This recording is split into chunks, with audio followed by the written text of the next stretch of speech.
Journey into space.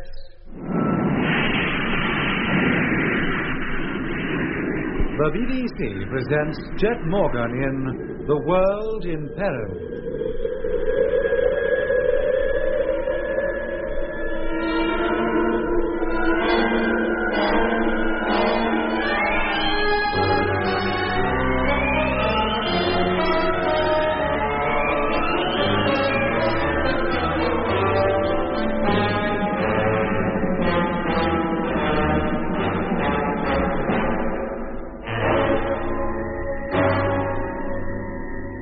Jet Morgan and his crew landed on Mars, but had hardly touched down on the planet when a fleet of Martian spheres appeared overhead.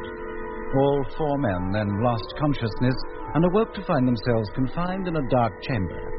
They explored their prison as best they could and discovered a lookout hatch in the roof through which, to their amazement, they saw Mars hanging like a great moon in the sky. They could only conclude that during their period of unconsciousness, they had somehow been transported to one of the moons of Mars. Then they found a fifth person in the room. He was alive but unconscious, and Doc laid him on one of the beds which the room contained. A system of watches was started, and whilst two men slept, the other two observed the barren world outside. It was during a watch by Lemmy and Doc that the cover of the small, transparent dome closed. Weird noises were heard, and to Lemmy's infinite discomfort, the stranger got up from his bed and began to walk around. Doc found his way to Jet's bunk to wake him, but the captain was not there. And then Mitch, who was sleeping on the opposite side of the room, woke up. What is it, Lemmy? For Pete's sake, what's going on? Oh, you're awake, boy. Thank goodness. Lemmy. Oh! What are you doing back here? Oh, I must have walked round in a circle. Come back to where I started. Then stay here. Doc, what's that noise? And who closed the lookout hatch? Nobody, Mitch. It closed of its own accord. What's happening? You tell us, mate. Mitch. Yeah? Jet is missing. He's what? Yeah, and that fellow we found unconscious is up and walking around. Lemmy keeps bumping into him. Good heavens.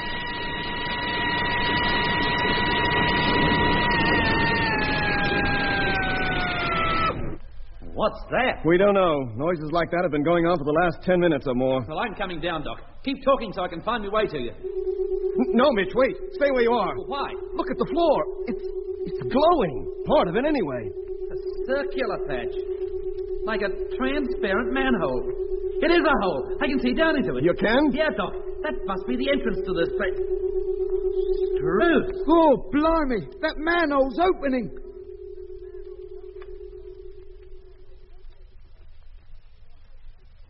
It's gone all quiet again. Yeah, but at least we can see something now. Watch out, Doc. I'm coming down. Don't go near that hole, Lemmy. Oh, just taking a look, that's all. Oh, well, don't. Keep well clear until we're sure it's safe. Now, what's all this about Jet being missing? Yeah, that's right, Mitch. He is. Hey! What is it, Lemmy? Over there, by the wall. That geezer, the cold one. It's Ruth. It's Frank Rogers. Yeah, good. Frank! Here, what's the matter with him? What's he staring at me like that for? Mitch, look around for Jet. I'll attend to Rogers. Yes, sure. You help Mitch, Lemmy. Yes, Doc. Mitch, where are you? Over here, Lemmy, by Jet's bunk. Oh, yeah. Have you found him? Give me a chance. I've hardly started looking. Now, this is the bed he was lying on, isn't it? Yes, mate.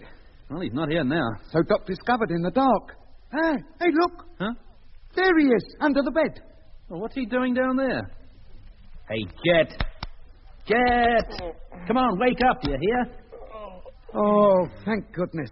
Hello, Jet boy. How are you feeling? What's the matter? Where's the light coming from? You all right, Jet? Oh, why shouldn't I be? We thought we'd lost you. Yes, mate, you were lying under the bed. We couldn't find you in the dark. It isn't dark. Good grief. What's that? What, that manhole, you mean? Yeah. It opened up about 5 minutes ago. And what's down there? We don't know. We haven't looked yet. Well, why not? And where's Doc? Over on the other side of the room. That fellow we'd found on the floor turned out to be Frank Rogers. Frank? Yes, Jet. He's regained consciousness and Doc's gone over to him. Here they come, both of them. Out of the way. Let me get up. Thank goodness they found you, Jet. Hello, Frank. Do you remember me? What are your orders, Captain Morgan? He remembers you all right, Jet, but in a confused kind of way. He's conditioned? Yes, but not very deeply. He behaved quite normally for a moment or two just now. But he has to be told what to do. I'm afraid so. But how did he get here? The last we heard from him, he was in a land truck heading down from Polar Base to the Mare Australis. Where does Frank think he is now, Doc? Well, he doesn't seem to know or care very much. Look, do you know where you are, Frank? What are your orders? No, I don't think he does. Pity. I was hoping he might throw some light on how we got here. Well, it looks like we were brought here through that hole in the floor. I wonder where does it lead to? Well, we'll look and see. Come on. How did this hatch come to be open? Oh, I don't know, Jet. So many things were happening at that time. We heard a low whine, the light came on, and then this hatch opened up of its own accord, apparently. Were you or Lemmy anywhere near the walls at the time? No. Nor me. Why? Well, I thought perhaps you might have accidentally touched a control, as you did, Doc, when that astro hatch opened. No, we didn't touch anything, either of us. Well, the point is, now that it is open, are we going down there? No, Mitch, we're not. Yeah, but perhaps the whole idea is that we should. That's the very reason I think we should stay here. If nothing happens in an hour or so, maybe we'll chance going down. One of us, at least. Who? Well, that'll be decided later. Meanwhile, now that we have a little light in this place, Mitch and I will search it thoroughly. Doc, you stay with Frank. See if you can get any sense out of him. Sure, Jet. And what do I do? You stay here, by the hole. Eh? Now, keep watch. If you see or hear anybody coming out of it, give a yell. You're darn right I will. I'll yell me head off.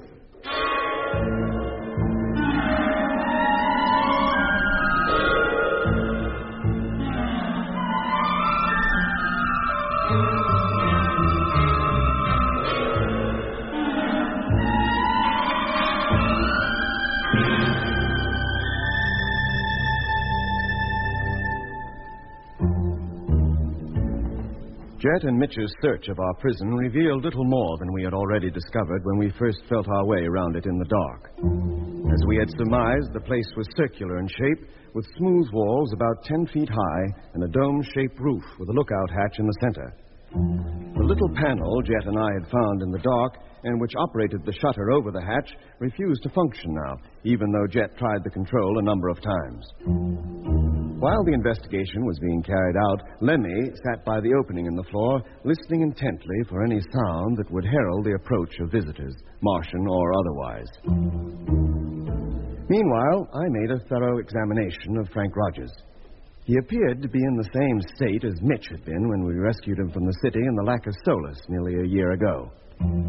He was, in fact, in a partly conditioned state and vacillated between long periods of deep coma or delirium and short periods of normality, during which he was like a man recovering from an anesthetic or the effects of a narcotic drug. I couldn't get much sense out of him. Then I remembered what Webster, the man who had helped us escape from Mars during our first trip, had told me about partly conditioned Earthmen, at that time with particular reference to Mitch. This isn't a bad case. Almost back to normal. While he's in this sleepy state, it's possible to penetrate right deep down inside a subject's mind. Tell him he's in Africa, and when he wakes up, he'll believe it. That, Dr. Matthews, is the Martian method. On the other hand, put him to sleep now, tell him all that has happened to him since the time his memory failed him, and when he wakes up again, he'll remember everything. Webster's suggestion had worked with Mitch. Maybe it would work with Rogers, too. I waited for one of the moments when he passed from a deeply conditioned state into the stupefied one of near normality. Frank, do you know me? Hello, Doc. What am I doing over here in the Discovery? Is that where you think you are? I should be in the freighter. I was there a minute ago with Whittaker, and he... Whittaker? No, it couldn't have been him. He's dead. He was found in number 6. That's right. Are we on the way back to Earth, Doc? No, Frank, we're not. But we did land on Mars, didn't we? You don't remember? Oh, everything's so vague and confused. Frank, look at me. Yes, Doc? Can you see my face? Yes, I can. There's not much light, but I can see it. Now, look, I'm going to put you to sleep. When you wake up again, I'm hoping you're going to feel a lot better. Am I sick, Doc? You're going to be all right. Now, look at me, Frank. Now, go to sleep. Go to sleep, and everything will be fine. Go to sleep. Go to sleep, and you'll be okay. When you wake up, everything will be okay.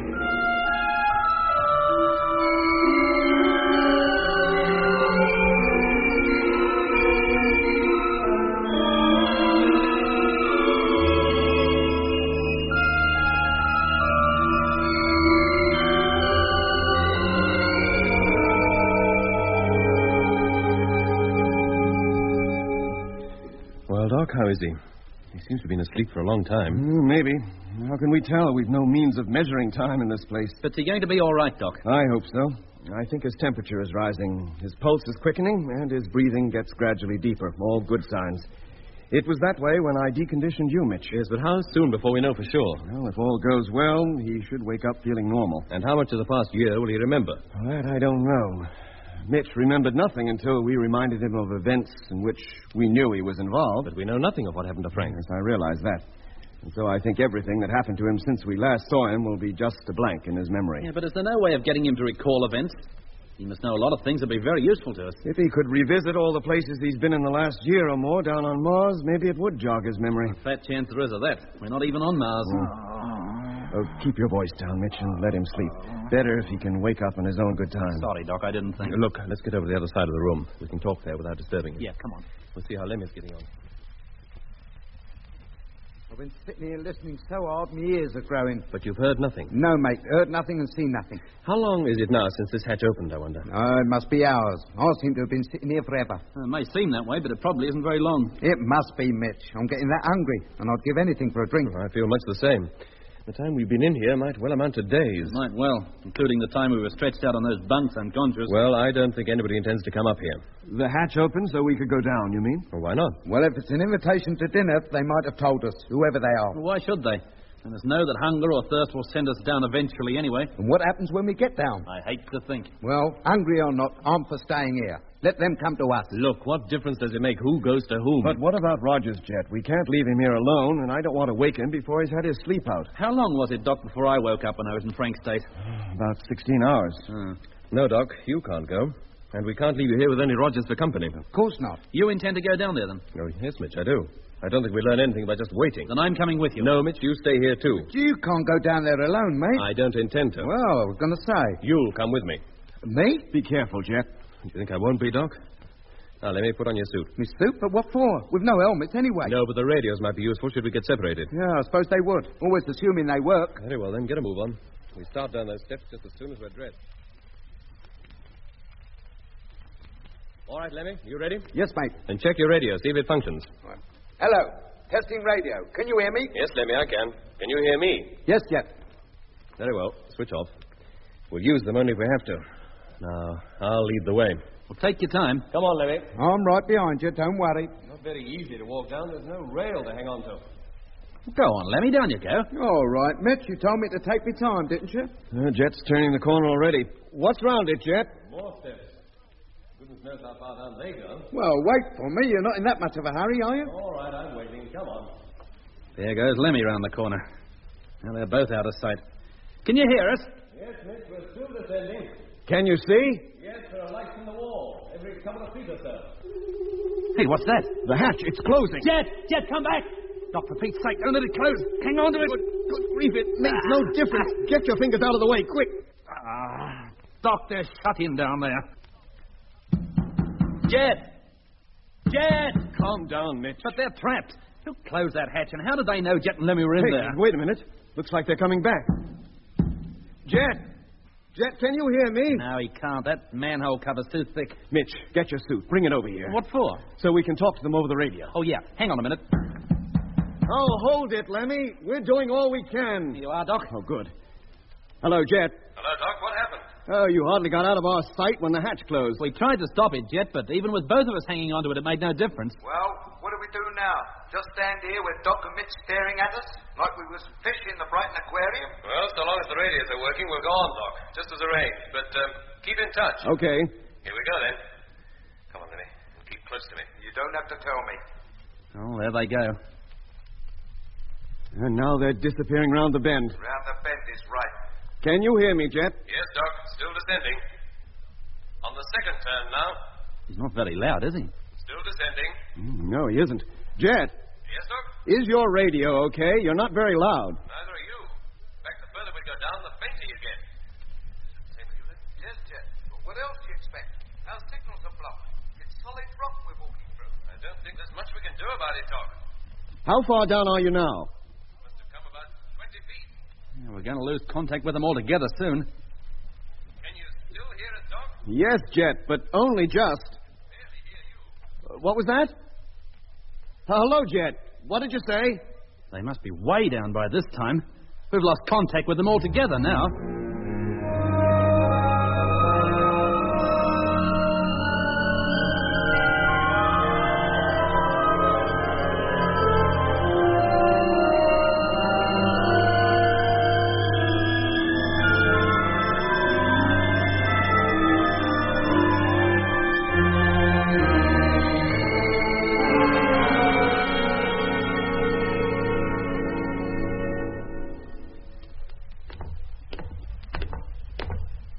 Hello, Doc.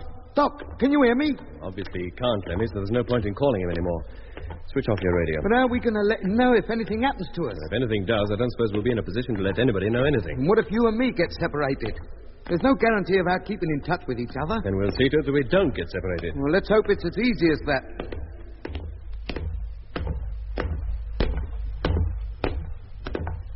Oh, if these steps go down much further, we come out on the other side of the moon, if that's what we're on. Wait a minute, Lemmy. Eh? What's the matter? We've come to the end of the steps. So? Where do they lead to? To a huge open hall. Is anybody about? Not that I can see. Come on, down to the bottom. Oh, Grand Central Station. What? New York. Yes, it is rather like that. Are we going out there? Yes, come on. Yeah, where's the light coming from? From up in the roof. What kind of a place is this? Look at the walls. See, through those archways. Other spiral staircases like the one we just came down. Yeah, where do they lead to then? Other dungeons like ours? Probably. Do you think there are any prisoners in them too? How should I know? But we're not climbing them to find out. Oh, I should hope not. None of those stairs are lit up as ours is. Look, Lemmy. At the far end of the hall. Eh? A much bigger arch leading to a long corridor. That's lit up all right. About the only place leading out of here that is. Then that's where we head for.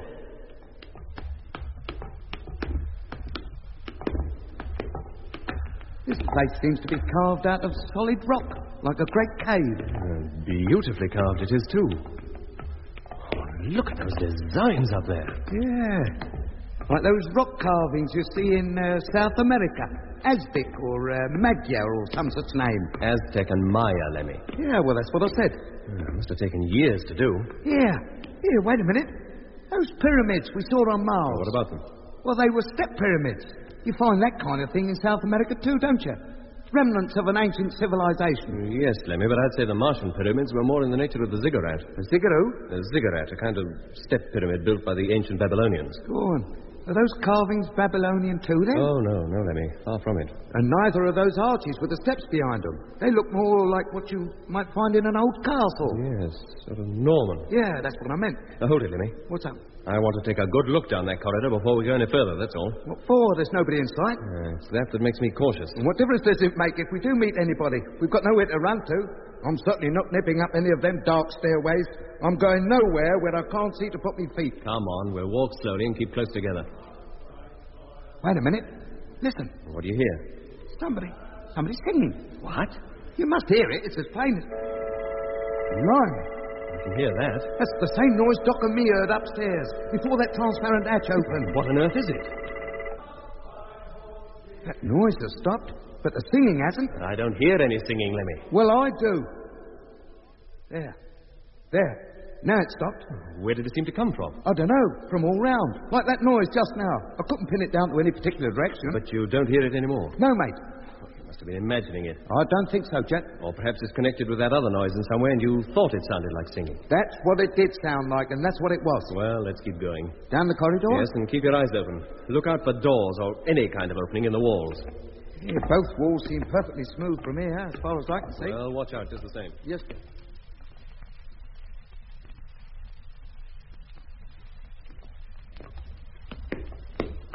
I wonder how Doc and Mitch are getting on up there in the first floor back. Hold it, Lemmy. Now what? Look. Down there on the right. A door. Oh, yeah. Flush with the wall. No wonder we didn't see it before. Come on. Here, Jet. Now, don't be too hasty.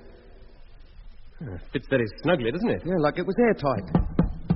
It is solid, too. No, don't bang too hard, Jet. We might wake somebody up. How does it open, I wonder? It doesn't. At least not to you. Eh? Who was that? Somebody spoke. Do you think I'm deaf already? Hello? Who are you? Where are you?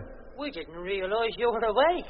Well, we're supposed to have been asleep then? You were the last time we saw you. All 5 of you. All 5 of us? He must know about Frank. Of course we do. We carried you up there and laid you out in the beds. We? Who's we?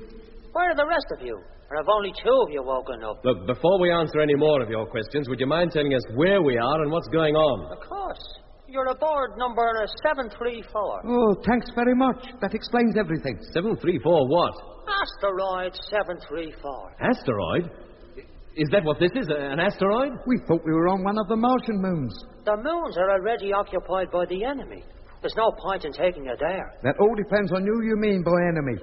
You must be hungry. Oh, indeed I am. I'm famished.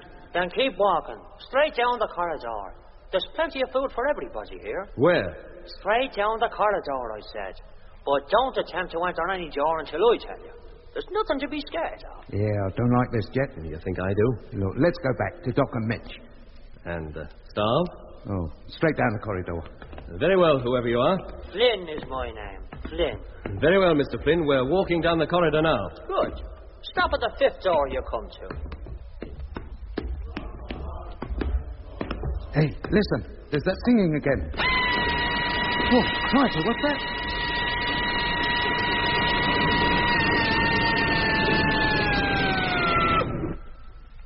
You have a most peculiar taste in music, Lemmy. I can't help it. It's the gypsy in me. Door number 5, he said, didn't he? Yes. Well, this is it. Hello? Hello?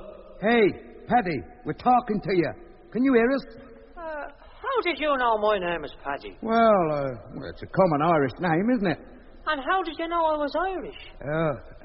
I heard you sharpening your shillelagh. Look, we've got as far as the 5th door. Then come on in. But how can we? Oh. Well, that settles that little problem, doesn't it? Are we supposed to go in there? Yes, come on. But this place is hardly bigger than a cupboard. The second door doesn't open until the first one is closed. You mean it's some kind of airlock? Well, you might call it that. Now, when you come in here, are you going to stop out there all day? All day? It was pitch black the last time I took a look outside. In you go, Lemmy. Hey, but you think it's safe? What happens if we get in there and the other door doesn't open? We'd die of suffocation. That's a fine thing to say when all I'm doing is trying to help you. Oh, I wish I could believe it, mate. And now you're calling me a prevaricator. Am I? Go on, Lemmy. Well, if you say so, Jet. All right, we're in. Whether we like it or not, he's got us now.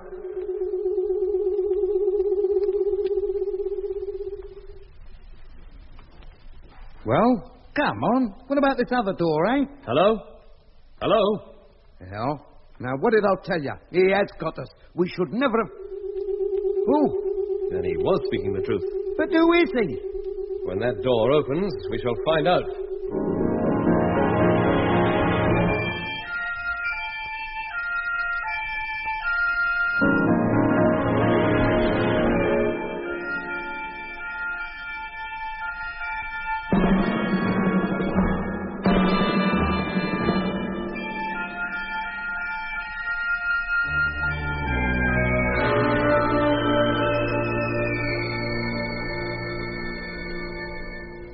Any sign of them yet, Doc? No, Mitch. Well, at least the light's still on down there. That's something. I don't see how that helps. Neither do I, really. I'm sorry, Doc. I'm so agitated, but I reckon I'd be more so if that light went out. While it burns, I feel Jet and Lemmy must still be okay. I wish I could think the same. I wonder where those steps do lead to. And why did that hatch close the minute they went down them? What if it's a plan to separate us? I don't see how. Whoever opened that door couldn't have known who was going down those steps. No, they couldn't, could they? There's that noise again. That's the third time since Jet and Lemmy left us. I'd give anything to know what's going on. Where we are. On one of the Martian moons. Where else can we be? If only we could take another look outside. I suppose that astro hatch still doesn't function. I don't know. It ceased to work when that manhole opened. But now it's closed and... Yeah, maybe that has something to do with it. Here goes, anyway. It's working. Struth. Damn sakes. Doc, it's so bright. It's sunlight, Mitch, shining directly through that opening. Yeah, it's blinding. I can hardly see. Shall I close it again? No, we've been in the dark so long, it'll take a little time for our eyes to adjust themselves. Leave it open. I didn't expect to see daylight outside. For some reason, I thought it was perpetual night in this place. I'm beginning to see things a bit better. Hey, that's Frank. He's waking up. Yeah, no wonder. The sun's shining directly on his face. Then let's move him, quick. Yep. Pull his bed over into the shadow. There, that's better. Oh. Where am I? Frank, how are you feeling? What's that noise? Now, don't worry about it, Frank. Noises like that keep happening. Yeah, but it sounded like Like what, Frank? I don't know, but it's a very familiar noise, Doc. I can't seem to place it. You still know who I am, then? Of course. Why shouldn't I? Is he normal, Doc? Has he come out of that conditioned state? Condition, Mitch? You know me too, then? Well, why not? Where are we? And who left the hatch open? The sun's rays can be dangerous out here. Out here? In space. Isn't that where we are? But what ship is this? Frank, lie down. Take it easy for a spell. But what's going on, Doc? Where's Jet and Lemmy? Weren't they here? The last time you woke up, they were here, but they're not here now. Frank, listen to me. Yes, Doc. Can you remember being at Polar Base? Polar Base? Yes, I do. I most certainly do. I was in one of the land trucks. What were you doing there? I was trying to call somebody on the radio. That's right. I was trying to call Earth or Moon Control. Yes, that's right, Frank. Now, then it was him. Yes, it all comes back to me now. The Discovery had taken off without me. It had gone and left me behind. Frank, that was more than a year ago. What? Yes. Don't you remember flying over the Lacasolis in the freighter that crashed? Yes. Yes, I do. And what happened after that? It's important you should try and remember. I don't know. All I remember clearly is arriving at Polar Base in the land truck and finding the Discovery had gone. And I tried to call up Earth and tell them. There was more than a year between those events, Frank. Meanwhile, a great deal has happened you've forgotten. Forgotten? But why should I forget? A whole year couldn't be missing just like that. Can you remember what happened then? I can't. I remember nothing between crashing in the freighter and the next minute I was in the wreck of number 2. Yes, Frank, number 2. But she crashed on the Mare Australis. That's right, and her crew disappeared. But that was before your lapse of memory. It all comes back to me now. You and Lemmy and Mitch were in that Martian sphere. I flew over the Lacasolis and saw you, and then... Oh, there's that noise again. I've heard it before. You have? Many times. The wreck, number 2. That has something to do with that noise? No, Mitch, I went back to it alone. But how could you? I did, Doc. I distinctly remember I did, and I tried to get the radio going, tried to call somebody, and then...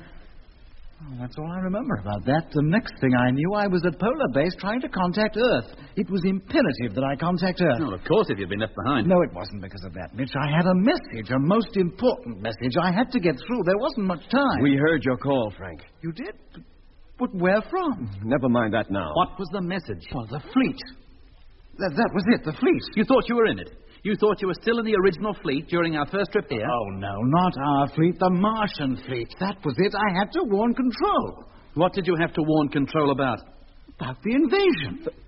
The invasion? Yes, Doc. I had to tell them that the invasion fleet had left and was already on its way to Earth.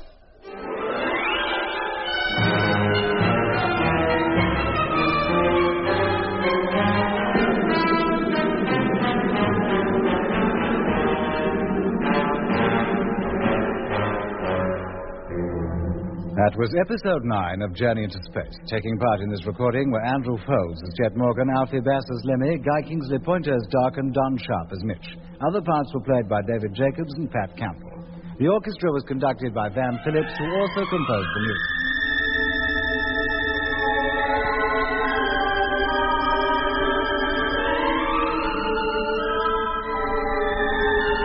Journey into Space was written and produced for the BBC by Charles Chilton.